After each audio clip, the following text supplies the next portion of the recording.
call us, the Pineapple Palace. Our pineapples are all upright. Yeah. They're not upside down, which is, we get that a lot, unfortunately. So there's no swinging going on at the Nordic Pineapple, but it happens all the time. Yep, I'm sure you get lots of fun questions with that. Yep. You have pineapple in your name. My mom, I've had little old ladies call and say, can you tell me that you don't do swinging? My daughter heard your name and was like, Mom, you can't stay there.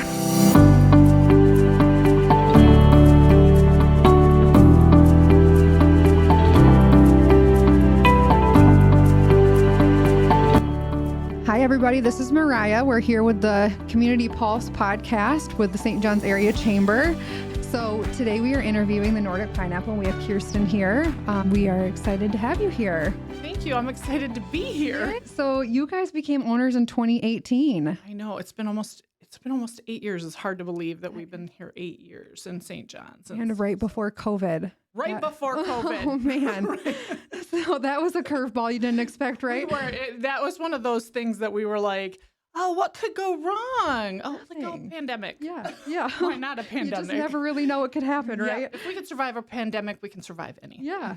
So what inspired you guys to go into this business? So it's so crazy. People ask us this question all the time. Like, what made you want to own a bed and breakfast? Because I'm a statistical programmer by trade. Okay. So I have a degree in mathematics, not customer service oriented at all.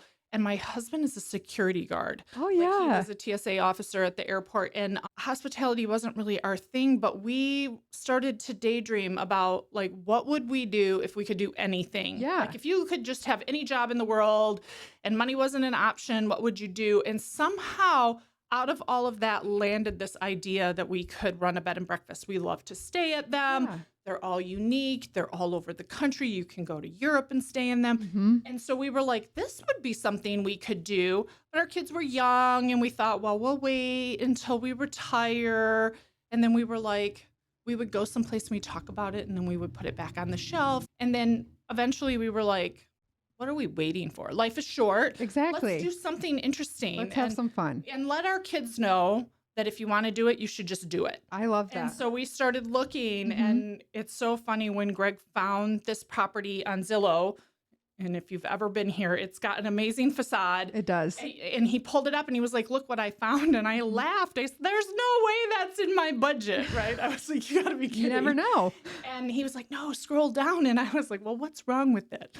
And he's like, it's in St. John's. And I go, where's St. John's? Oh, we're sweet. from Grand Rapids. Oh, I yeah. grew up in the city. Okay. I've always lived in West Michigan and had no idea where St. John's was. And when we came over, we walked the property. It's beautiful. It is a beautiful property. Were like, and the whole time it's 9,000 square feet. It takes a long time to tour. I was like, what's wrong with it? And why is it at this price point? Right? And he's like, it's in St. John's, honey. It's in St. John's. And then we went to the city and we were like, are you, this is what we're thinking. And they were like, what can we do to help you? Oh, amazing. And we just fell in love with the property and the town and the people. We went to Raymond's, was like one of the first stores we were ever in. And we were like, what a great small town community. And so we just jumped in. We had been looking, but when we found it, you just know. That gut feeling was there. Yep. And it is an amazing property. So, not only did we find an amazing community, but if you've ever been inside the building, it's phenomenal. We pinch ourselves all the time and say that we won the bed and breakfast lottery when we discovered this building. I was a hairdresser. I still am a hairdresser. And I did a wedding. One of my clients had a wedding party there, and they had 12 bridesmaids, and I did all their hair and all this stuff for it. And I remember going into each one of the rooms. Each room is so unique. They are all different. That's kind of one of those things that makes a B&B really unique, is the fact that every room isn't the same. Yes. Our rooms are all color themed, and they all have quirky names, kind of like the inn. So there are things like pink pumpkins and orange pears. And our kids helped us name all of the rooms. Oh, that's a great memory. It would be fun. Yeah. Like, I was like, pick a color and then something that doesn't go with that color. Because Nordic pineapple, the pineapples aren't grown in Norway, But it's just a fun name. It is, and it's a memory. Yep, and it's one of those things that people do. They're like, "Ooh, I want to stay in the blue room next time," or "I want," I've stayed everywhere but the yellow room. And I specifically remember the white room. Do you have a We white? don't You have a don't? I white feel like room. there was a lot of white when I was there, or maybe it was just the big tub. Maybe it was the Oh, big yeah, bathtub. they I'm do have remembering. tubs. They have Okay. amazing tubs. And it was like this huge tub with just the old fashioned sink and mirror. And I just remember it being like out of a book, like what you would see in a Victorian story or something it's like that. really, really cool. So we have 7 guest rooms Mhm. and 5 of them have jetted tubs. Okay. So it makes it really like a luxurious stay when Yeah. you come. They all have walk-in showers. Yep. They have huge bathrooms. I remember it being It really is big. really one of the things that makes this bed and breakfast stand out from other bed and breakfasts is just the size of the rooms Mhm. and the bathrooms. Mhm. Like these bathrooms are, if you ever They're stayed in their a own room. they are. If you've ever stayed in a B&B before, sometimes Greg and I stayed in one just recently, and the bathroom had been a closet. Yeah. It was teeny tiny. The sink was in the bedroom Oh, wow. because it had been converted. Yeah. Ours, when it was rebuilt, there was a big fire in our house Mhm. in the early 90s. And when Mark Barber rebuilt the building to be a bed and breakfast, they really thoughtfully designed the space Yes. and gave us huge guest rooms Mhm. with really nice bathrooms that people walk in all the time and are like, oh my gosh. And all of our bathrooms are private bathrooms. Yes, they're they're all all in attached to our ensuite. bedrooms. Yep. Another one of those things that's very unique about Mhm. our B&B. And all of our rooms are independently climate controlled, which is, it sounds like such a silly thing, but No. it's so important That when is. if you want it to be 65 in your room, Mhm. you make it 65, and the person next door, maybe they want it 72. You And know, in a small Airbnb, you don't think that would be an option. yes, exactly. Because we've stayed at that B&B where we don't have the thermostat in our room, and we're like, We need a change. oh my gosh, it's so hot in here. Just Yeah. because we're not controlling what the temperature is, but you can control the temperature in your room. That is very unique. Yeah.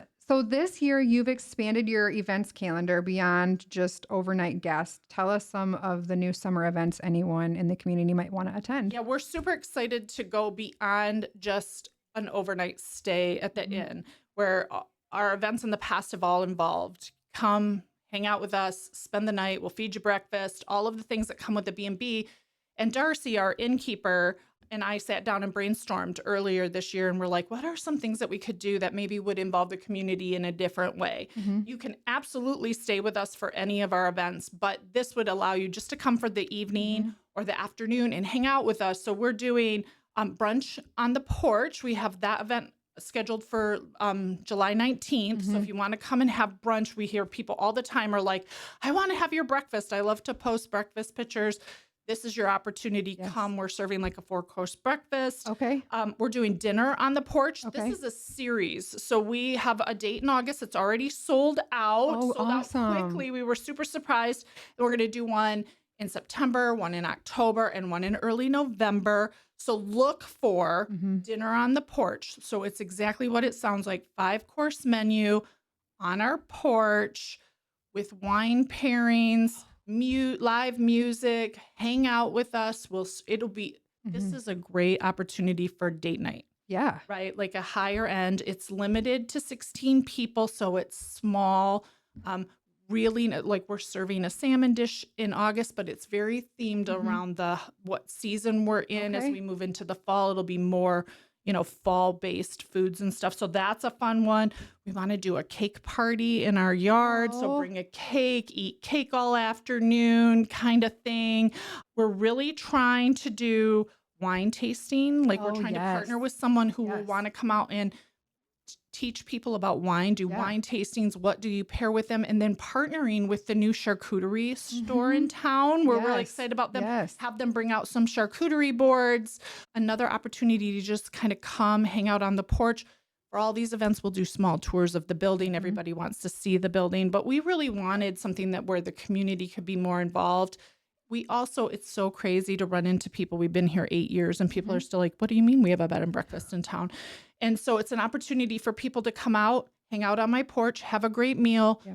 do something fun, and get into my building and remember that there's a place to stay. Not necessarily, we love it when guests stay from St. John's, happens all the time. So there's no reason if you live in St. Right. John's, you can't come and stay with me. It's a staycation, I It think is it's called, a right? staycation, and with hot tubs, Yes, jetted tubs, yes. and an amazing breakfast every day. But if you have family coming in from out of town, Right. right? The holidays are just around the corner. And, where do you want them to stay in your house? Or just up the street. Or just up the street, Yep. So it will give people the opportunity to see what we offer and what makes us different. Because if I can get you through the door, you're probably going to want to stay. Yep. Yeah. You're like, you're going to rebook if you stayed one night because it's such a cool place to be into. It's so much fun. The Nordic Pineapple has become such a community hub, and you're making it that way. Why is it important to create experience for locals to come travel there? As a local to travel there is awesome. Yeah, so we love when locals come and stay or people stop by and want to see what the building looks like. This is a historic building, right? So our building was built in 1861 by General Spalding. He was a Civil War general, and he was married to Mary Sweigels. So she's Mary Sweigels of the John Sweigels of St. John's, right? Yep. So they were like a thing here, and a power couple, right? And so it's been here since the 1860s. It's had a lot of crazy history. A lot of people remember when the Kuntz family lived there and ran a little apartment building and all that. So it's been a part of this community for forever. It is our history. It is. So we love the idea that we can open it up to people to see what it's like. I would be super curious about this building if I lived in this town and didn't live in this building. And it's always so funny because people are like, you live in the biggest house in town. We don't think about it that way anymore. It's just my daughter, she's 18, but when we moved in, she was like, people would ask her, what's it like to live in a mansion? And she's like, it's just my house. That's so right? sweet. Like, it's just a house, but it has so much history, and I love to talk about it, who used to live there, what they used to do. We've had an artist live in the house. Like, it's just a neat building. So opening it up to the community and making it part of, we're always thinking, what could we do for Mint Fest? Yes. Like, the parade runs right down Oakland Street. Like, what could we do? Have an egg drop, or, Greg comes up with these crazy ideas, but we're always thinking about, like, what could we do that would have make little mint mocktails or something to pass out on the grass we were or just something. Talking. We should have lemonade on our There porch. you go. Mint lemonade on our just porch little or something. samples of something. Yeah, absolutely. So that people could, it just is. It's a part of this community, and we don't want it to be that part where you're like, oh, you can't go. We want you to be like, come on up on. We're inviting you. Yes. We are inviting. We want you to see it. Yeah, we want you to be a part of it because it is a part of what makes St. John's St. John's. It really is. I mean, I have grown up in St. John's, and I've drove by that house all my life and been like, oh, what a gorgeous house. And like when I finally got to go in there, I'm like, wow, I know, this is amazing. We hear that all the time. People are like, I've driven by for years and years and years, and I've always wondered what it's like. We've met people who broke in when it was empty. We toured your basement. And, oh my gosh. Like when it was completely empty, we broke in through a window. Like, it's so crazy That's so because fun. it's that kind of house, right? Like that people feel like they kind of own a part of it. Right. And so we love that. That's so fun. I mean, that's so great to hear that you guys are so passionate about too, and that you guys are in there and that passion is there to keep it going. I mean, if you don't have the passion for it, you're not going to make it fun. Right. Oh, it's a hard job. If you didn't love it, you would. It's it's 24/7, yes, 365. There's no break. If you didn't love it, you would burn out fast. Yes. Yeah, it's way fun though. So we featured the Nordic Pineapple in our 2025 Community Resource Guide. For someone who hasn't visited yet, what would you want them to know that makes your bed and breakfast unique? I think that it's that hospitality. It feels a little like I'm patting ourselves on the back, but we have a full-time innkeeper. Her name is Darcy. She works 5 days a week, and then Greg and I work 2, so you're going to get one of us. Someone's always there. We still greet our guests every day. So when you come to check in, you're going to see one of us. We haven't gone to full-on contactless check-in, which kind of has really become the norm in the industry. Digital keypads. Yes, you get a real key. And you get us, and we're here to help. Like, we will tell you where to go for dinner, what to do in town. We'll sit around the fire with you at night. If you want us to start a bonfire, we'll go out there and light it up, and we'll sit there. Or if you don't want me there, I'll go away. I totally get it. However you want it. However you want it. We make an incredible breakfast between Darcy and Greg. It's really amazing. It is a plated breakfast, so we bring it to you like it's a restaurant, take it all away, and it's everything from like eggs Benedict to we serve French toast every Sunday don't ask me how this started, but it became a thing. And we serve breakfast or French toast every Sunday. Okay. So it's some kind of a French toast. It could be lemon blueberry, or she makes this amazing creme brulee French toast, which is really great. So breakfast is a thing like that you would get with us that is... Which makes a bed and breakfast. Which, you want that fun breakfast experience. Two most important things, your room and your the breakfast. And we do both really great. But you really do. I think what makes us different is just that you get us. You get one of us to help you get settled, carry your luggage. And it is different. And if you have a group of people who want to come, like we love to sell a whole house, like have your whole family come, we'll help you set up things. Like I've helped groups set up escape rooms in Lansing and get it all set up, and all they do is go and show up. I'll help you make tea times at the Emerald. Whatever it is you need. If you're like, hey, Kjersten, I don't know what there is to do, I'll give you, tell me what you like, and I'll make an itinerary. I'll help you make an itinerary. So it's almost like having a concierge, right? That person who will help you figure it out. You can do a million things in St. John's, or you can lay around and do nothing. I mean, that porch, I could sit on that porch all day. Watching the traffic drive by is sometimes the most relaxing thing in the world. It is.